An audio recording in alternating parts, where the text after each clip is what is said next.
What's going on, people? Welcome to United View and welcome to your Manchester United news, your latest Manchester United news out here from Qatar. Firstly, I have to say, yeah, I'm seeing all that snow in England right now, yeah. If you lot are in London, so you've got my friends and family in London, or down south anyway, it's peak. The snow is definitely snowing. I'm seeing people, I saw some clips on social media, people on the M25 doing about 10 miles per hour just to get back. I saw people in Gloucestershire, people's cars kind of piling into each other and crashing and stuff. So you lot be safe out there, man. And I'm not saying that from a point of showing off that I'm in the sun and you lot are in the snow. I'm not. Real talk though, you lot be safe out there, man. If you don't need to drive, you don't need to go anywhere and you can work from home or do what you need to do, make sure you lot do that, man. Be safe. I've seen it online and the snow's proper. And it's weird actually, because when I was away in the summer on tour with United, that was when it was like record heat in England, 40 degrees.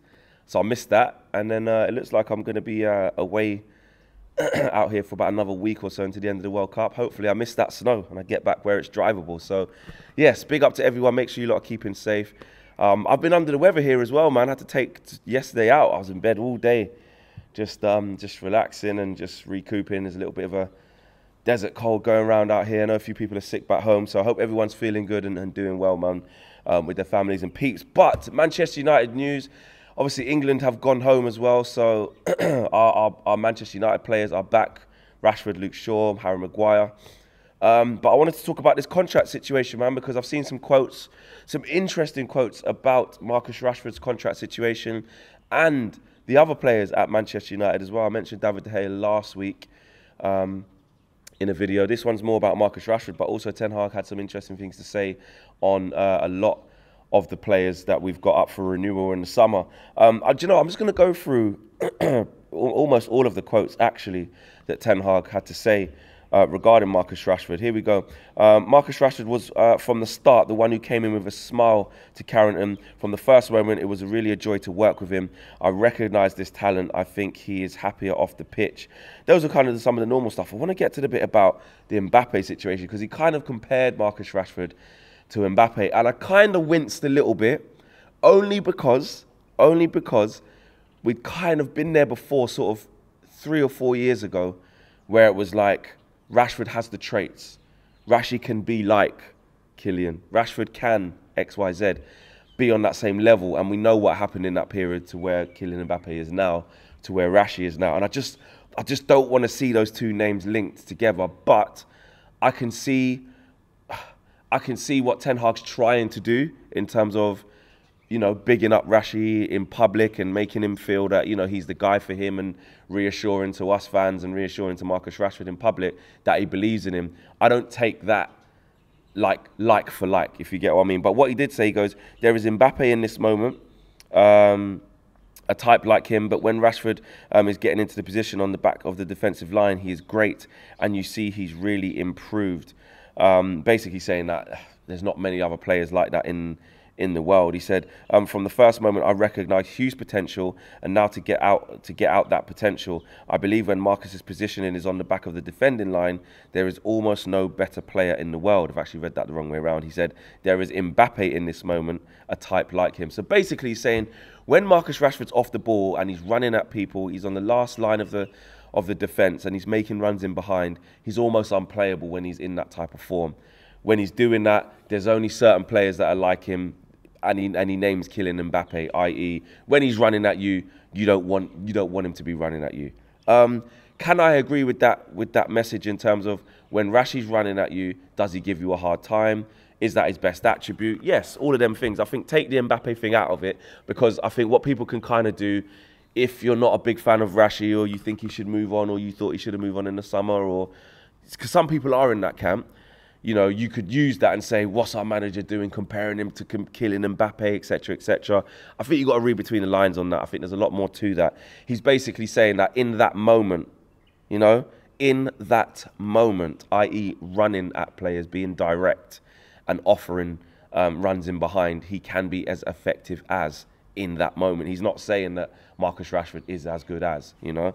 That's how I'm reading it anyway, or I'm definitely choosing to interpret it like that, because for me, obviously, I know that, you know, Rashford is not on the levels of Kylian Mbappe. But in that moment, I can understand that. And the interesting bit here is this as well. It's 1.5 years still on Rashford's contract, and he will be here for all of that. He also says about the PSG situation. He goes, I can't answer that question. He has to make it. He has to make a decision. What we can do is show him that this is the best club to be in, and it has to do with the culture of the club, but also in the way we're working together. And that also, Fabrizio Romano goes on to say he's desperate to keep Rashford, and United will try and make him sign a long-term deal. So, look, United is obviously trying to keep him. They're going to invoke the extra 1-year deal on nearly all of the players, actually. I think it was 5 players. I think it was Diogo Dalot, who's, you know, there's Barcelona interest there, according to media reports. Obviously, Rashford is the other one. David De Gea is the other one. Luke Shaw is the other one. And Fred is the other one. Now, you know, you look at the players that are below 30 in that. You're looking at Luke Shaw. You're looking at Marcus Rashford. You're looking at Dalot. When you're looking at Fred and De Gea, the questions wasn't, the responses to the questions weren't as strong as that. When he was asked about De Gea, these flies, complete contrast to back home. With you lot in the snow, they're still out here. They're still out here. Even though it is a lot cooler here in Doha, the flies are just, they make me itch, honestly. This one literally won't go away. It will not go away. It's attacking me. But where was I? Yes, with David De Gea, there's a situation where you have to say he's less on the front foot, Ten Hag. He's less on the front foot of saying, you know, he wants to stay here. There's not many keepers better than him, and he's this and he's that. He hasn't got to that stage yet, because I think there's a bigger discussion to be had there. I think it's clear that Diogo Dalot, he's had a really good World Cup as well. Obviously, Portugal have gone home now, but he's had a good World Cup, I would say. Obviously, displacing Cancelo a little way through. That one nearly went literally through my ear and out the other way, that fly. But yeah, we want to keep those players, that's for sure. When you get to Fred, who's I think 30 soon, or if not, he's 30 now, there's different decisions to be made. But back to the Rashford situation, I've got no problem with Rashford staying. I said this before, I didn't want to sell him in the summer. I thought if Ten Hag came in and decided that at the time, I was fully, you know, team manager, whatever the manager wants to do. But what I've seen in the early stages of Erik Ten Hag and Marcus Rashford and that relationship, I've seen a manager who clearly sees it. This is a joke. I've seen a manager who clearly sees Marcus Rashford as top of his priority list, as top of his, you know, list to get the best out of him, you know. And there has been glimpses of that. Rashford's definitely had a better season than he's had all of last year already. That's for sure. And I think Ten Hag can maximise his potential. I really do. I back Ten Hag as a manager to get the best form of Marcus Rashford we can get. But the thing is with me is that I'm under no illusion as to what that is with Marcus Rashford. I personally know that Marcus Rashford is not, you know, I think he's going to be just below the world-class bracket. That doesn't mean that, you know, he can't be a great player for Manchester United. That doesn't mean that he isn't a fantastic player when he's at his best. Do I think he'll hit the heights of a Kylian Mbappe and be unplayable and be one of the world's best? I'm not sure of that. But what I do know is that Marcus Rashford is a fantastic player when he's on it. And when he's not in the team, we feel it. You know, being direct, running in behind players and being aggressive. And when he's confident, he's the guy, you know, especially from the left-hand side. As a striker, I've never been sold. I don't think he's clinical enough. I don't think he plays well enough with his back to goal.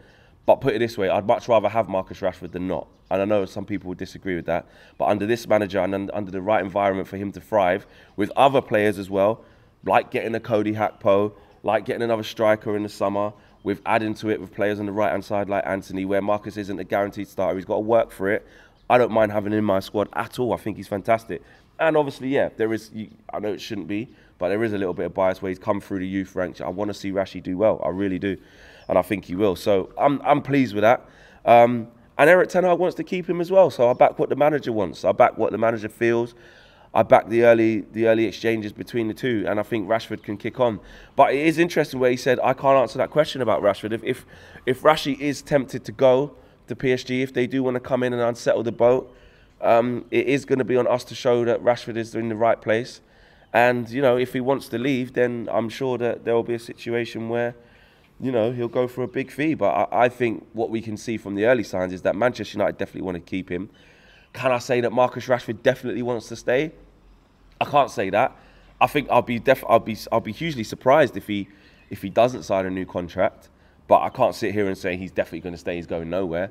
All I know is that Man United are, to be fair, in control of the situation, like Erik ten Hag reminded us in some of the quotes that he put there, which is true. We have the upper hand, and we've made sure that these players can't go and talk to foreign clubs in a few weeks in January, you know, and I think that's the important thing. It buys us time because actually, when you think about it, the flip side of it, guys, is, and we've been there too many times, is we hand out these contracts like sweets. We don't think about it. We panic and we give out huge contracts, and then, like you say, players we're stuck with players who are maybe underperforming or not worth that type of money, and we can't get rid of them and we can't sell them on. So I like the fact that we're taking our time, even with the likes of De Gea, even with the likes of Fred. I like the fact that we're taking our time, even the likes of Luke Shaw and Dalot. Let's not rush. You know, there's another half of the season to come. We don't have to rush because we're going to trigger the one-year extensions. That means we can actually get to the summer with these players, and these guys are still going to have a year left on their contract. So we can go, right, there's extra time to get through the rest of this season, get to the summer or towards the end of the season, see what type of season we've had, see what type of players, how they've developed, see the feeling of the older players versus the younger players who got longevity to stay at the football club, and assess it from there. If we get to, if Fred doesn't really feature much, you know, for the rest of the season because Casemiro, you know, Eriksen, Bruno start locking it down, and McTominay, let's say, and Fred's, you know, appearances are quite scarce, he might go, well, listen, you know what? I wasn't an automatic starter in the first half of the season. I came back after the World Cup, didn't really start for Brazil. I was in and out. I was in and out for Man United up until the end. You know what? Now I've got a year left on my contract. Let me go. We can get a decent fee for Fred. You know, obviously we bought him for 50 million, but we can get a light 20 million for Fred. Same with David De Gea. I know it's a bigger situation because he's been here longer, etc., etc. But you know, if he decides that he's not going to get a big or if he realizes he's not going to get a big contract at the end of the summer, at the end of the season into the summer, then he's got a decision to make. The only difference with David De Gea and Fred is that David De Gea will be the #1 starter. He will play every game. He is our #1. But it's whether Ten Hag wants to go in a new direction with that. And the Luke Shaw, Dalot and Rashford situation, like I've said, I think it's easy to just get to the end of the season. We've invoked a year on those guys, and we can go from there. Smash the like on the video, guys. Subscribe to the channel if you are new. Let me know what you think about all of those contract renewals. Let me know if you about the Rashford one. Do you think we should sell him in the summer? You know, if we were going to do that, we definitely had to invoke the extra year. So I don't want to see people saying let the contract run down, or we shouldn't have exercised the extra, triggered the extra year. We have to do that to protect ourselves. That's basics. But what do you think should happen with Rashford in the summer? Do you think it's dependent on Erik ten Hag? Do you want to see him stay? Do you think Rashford has reached his maximum potential at Manchester United? And let me know what you think about Diogo Dalot and Luke Shaw as well. Big up to all the support. Keep smashing a like on the videos. Keep supporting the channel. Keep subscribing. And there's not long left of this World Cup. I'm going to be covering the semi-finals. Viva Morocco. Viva the African teams. It's been fantastic out here. Seeing Morocco do what they've done is brilliant as well. So I'm going to be out here supporting them against France. Hopefully they get to the final and win it. But we'll have to wait and see. And then I'll be back straight at it with Manchester United when we return from the World Cup. I'm out of it, guys. See you with another video again soon. Peace.